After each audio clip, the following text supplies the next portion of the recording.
Donc le projet Agui Basket est né il y a à peu près un an.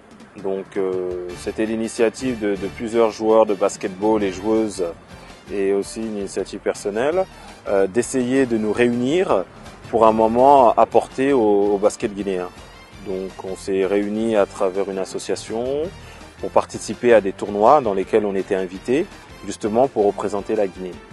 On a commencé l'année dernière avec un tournoi à Vendôme, ça s'est bien passé. Cette saison, donc je parle en saison, je dirais plutôt 2010-2011, on a participé à un tournoi où on a été invité en Allemagne. Et cette fois-ci, ça nous a permis de jouer avec les filles aussi, d'avoir une équipe féminine qui était très importante pour tout le monde, en tout cas les expatriés, et aussi de continuer avec l'équipe garçon. Partir à 1200 km, réunir à peu près 20 personnes venant de plusieurs pays européens, jouer sous les mêmes couleurs, gérer la logistique, pour nous ça a été un défi. Et je pense positif puisqu'on finit 7e avec les garçons et on finit aussi 7e avec les filles qui ont trouvé un engouement exceptionnel à pouvoir se retrouver ensemble et à porter les couleurs de la Guinée. On a continué ensuite sur un autre projet, une invitation sur un tournoi. Ce tournoi il était dans le sud de la France à Roquebrune. Donc c'était un tournoi principalement organisé pour les garçons. Donc aussi, on a continué avec d'autres garçons à participer à ce tournoi où on a été très bien accueillis, on a été hébergés dans un hôtel, on a eu un cadre magnifique. Sur ce tournoi-là, on finit 2e, on arrive en finale, on finit 2e et c'est vrai que c'est prometteur pour la suite. On était vraiment ravis de ce tournoi. Ça, c'est le projet Agui Basket, réunir à peu près tous les expatriés sur la même vocation qui est de développer le basket. Le K54, c'est le plus grand tournoi de streetball au monde. C'est sponsorisé par Michael Jordan lui-même. C'est un tournoi qui regroupe à peu près 8 équipes, une dizaine d'équipes je dirais, sur un tournoi d'un week-end dans plusieurs pays, que ce soit la Suisse, la Belgique, la France, les Pays-Bas, le Japon, le Canada. Donc c'est vrai qu'on a pu jouer contre ces équipes-là et on était fiers de porter les couleurs de l'Afrique puisque Agui Basket était le seul représentant justement de l'Afrique à ce tournoi à travers la Guinée et les joueurs guinéens. Alors les membres d'Agui Basket, c'est principalement des joueurs ayant une attache avec la Guinée, de près ou de loin, c'est-à-dire ceux qui sont d'origine guinéenne comme moi ou d'autres aussi qui sont nés en France comme Alix Keita, je dirais Chérif, Dramé, Alassane, d'autres joueurs qui sont nés ici. Et aussi des Guinéens qui sont nés en Guinée, qui sont guinéens sans avoir la double nationalité. Et les gens aussi qui sont devenus guinéens par rapport à un mariage. Aujourd'hui, tous ceux qui ont un lien de près ou de loin avec la Guinée peuvent faire partie d'Agui Basket. On a la chance d'avoir des journalistes qui sont d'origine guinéenne et qui sont à l'origine de création de magazines, qui vont nous apporter leur aide. On a d'autres Guinéens qui sont spécialistes de la communication en basketball aux États-Unis. Donc c'est vrai qu'Agui Basket regroupe en fait toutes les compétences qui veulent aider au basket guinéen. D'accord. Voilà. Donc ma tâche est de coordonner en fait toutes ces personnes et de m'attacher aux tâches administratives et je dirais aussi sportives lors des tournois, c'est-à-dire les encadrer techniquement et surtout d'engager les équipes dans des tournois administratifs, m'assurer que tout le monde soit disponible, gérer la logistique surtout et les conditions de déplacement, les conditions d'hébergement, les vérifier quand on nous invite, les faire parvenir à tout le monde et justement coordonner le tout. Donc Guinée Basketball, c'est le projet qui a été initié avec la collaboration avec la Fédération guinéenne de basketball. Donc en fait, j'ai été agent de développement pour la fédération. À côté de ça, on a créé la structure Agui Basket. L'objectif était de présenter un projet pour pouvoir participer à la Coupe d'Afrique des Nations qui s'est déroulée il y a peu de temps à Bamako. Donc l'objectif principal était, avec les moyens d'Agui Basket humains, voire autres, et la fédération de pouvoir envoyer une équipe compétitive à la Coupe d'Afrique des Nations. C'est-à-dire qu'aujourd'hui, on a vu et la fédération était consciente qu'il y avait des difficultés à l'intérieur du pays pour la préparation. Donc elle s'est dit, est-ce qu'on n'a pas des forces à l'extérieur, des forces humaines, je dirais, des individus qui ont la capacité, en très peu de temps, en étant suivis lors de leurs entraînements au quotidien, de pouvoir représenter les couleurs de la Guinée comme toutes les autres nations le font en compétition. Donc le 17 juin 2011, j'ai été nommé manager général de la sélection nationale de basketball, justement pour apporter ce plus qui permettrait peut-être à la Guinée d'être plus brillante à la compétition, si je peux dire. On était un peu inspiré pour permettre à la Guinée de justement briller à cette compétition.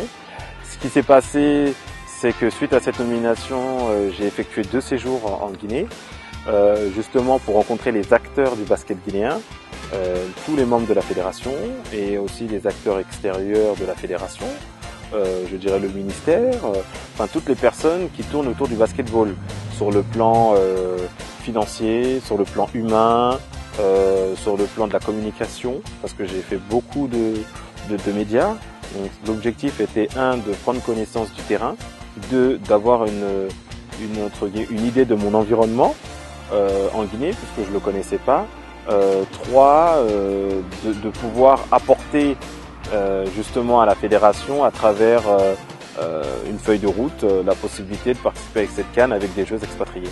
Voilà l'objectif, je pense, de la nomination et surtout l'apport que pouvait apporter Agui Basket, à la fois sportivement et administrativement. Fodé Amara Condé, président de la Fédération guinéenne de basketball, également chargé des compétitions au niveau de FIBA Afrique, s'explique par rapport à la vision de cette fédération. Sortir de cette phase finale, ou bien de cet Afro-Basket Men de Madagascar, nous allons tout de suite attaquer les Jeux africains. Et c'est la partie basket qui nous intéresse. La Fédération guinéenne de basket, lors de sa dernière réunion, a pris une décision qui nomme un collectif d'encadrement, dont un manager général, que je vous présente qui est à ma droite, M. Oumar Kamara Sampi, qui est le président de Agui Basket, qui se trouve en France, et aujourd'hui qui a fait un grand travail sur le plan social, rien que pour regrouper ces jeunes basketteurs et basketteuses évoluant à travers la France et au-delà de la France. Aujourd'hui, nous pouvons nous estimer heureux d'avoir une représentation.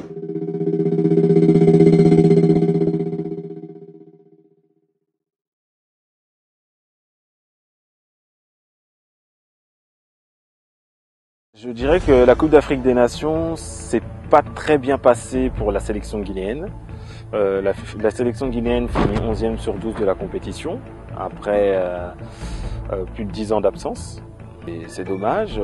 Malheureusement, la Guinée finit 11e juste devant le Ghana.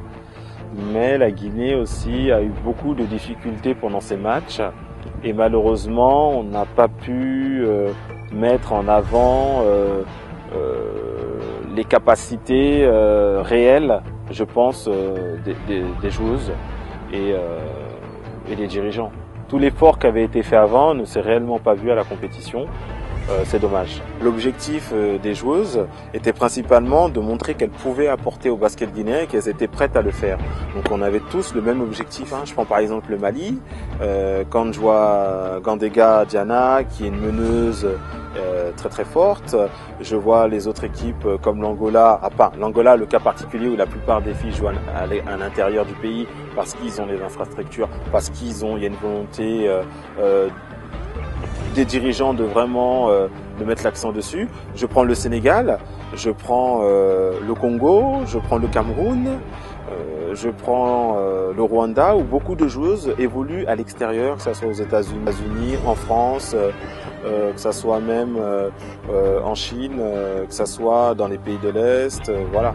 Donc il y a beaucoup de joueuses qui évoluent à l'extérieur. Quand on prend une sélection de la CAN, la plupart des équipes avaient au moins 3 ou 4 joueuses qui venaient de l'extérieur. Disons que Agui Basket avait justement cette capacité à pouvoir aider la sélection à présenter des joueuses expatriées avec un fort potentiel pour leur permettre, le temps que les filles qui sont au pays ou celles qui étaient un peu justes pour la compétition, que l'équipe soit représentée dignement à Bamako. Donc c'était l'objectif, avec des joueuses comme Nadia Nyang qui évolue en professionnel, qui a une grosse carrière, avec des jeunes filles comme Alice Keita qui sont explosives, avec des jeunes filles comme Touti Diop qui évolue au Maroc, qui est super forte et explosive. On avait un potentiel de filles qui pouvaient porter les couleurs de la Guinée à cette compétition et permettre à la Guinée de revenir très fort sur la scène internationale. Comme toutes les autres équipes, on avait le choix. La Guinée avait le choix de pouvoir mettre une équipe compétitive sur tous les plans. Malheureusement, la compétition ne reflète pas tout le travail qui a été fait avant. C'est vraiment dommage. C'est-à-dire qu'aujourd'hui, la Guinée, je ne sais toujours pas pourquoi, les filles qui étaient disponibles n'ont pas pu participer à cette compétition. Donc on reprend les professionnels. Je reprends Nadia Nyang, Touti, Alix Keita, n'ont pas pu participer à cette compétition et je pense que ça aurait été un apport favorable pour la Guinée à Bamako. Dans la même idée, moi personnellement, je n'ai pas été de la délégation à Bamako. Voilà, c'est aujourd'hui. Je pense que j'aurais personnellement, et je pense pour les personnes aussi d'Agui Basket, 2 questions à poser au retour des dirigeants, à savoir pourquoi je ne figurais pas dans la délégation à Bamako et pourquoi les joueuses qui étaient disponibles, qui avaient pris leur disposition, que ça soit financier, humain et logistique, vis-à-vis de leur club, vis-à-vis de leur famille, vis-à-vis de leur quotidien, avaient pris leur disposition pour venir représenter les couleurs de la Guinée à Bamako et malheureusement n'ont pas été du voyage.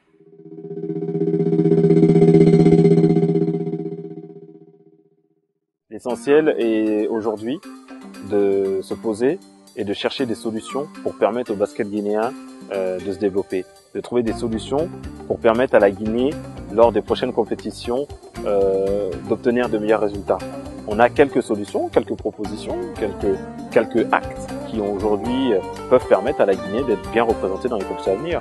Maintenant, ce que je pense de la fédération, concrètement aujourd'hui, c'est vraiment pas le problème. Le problème, c'est l'avenir.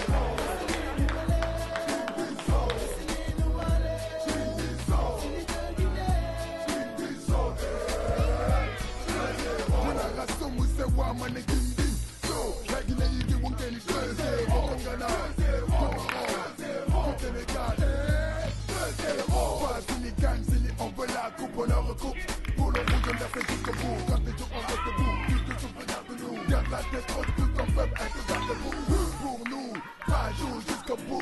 Une équipe, ma nation, c'est fini qui joue. Au c'est beau quand tu gagnes.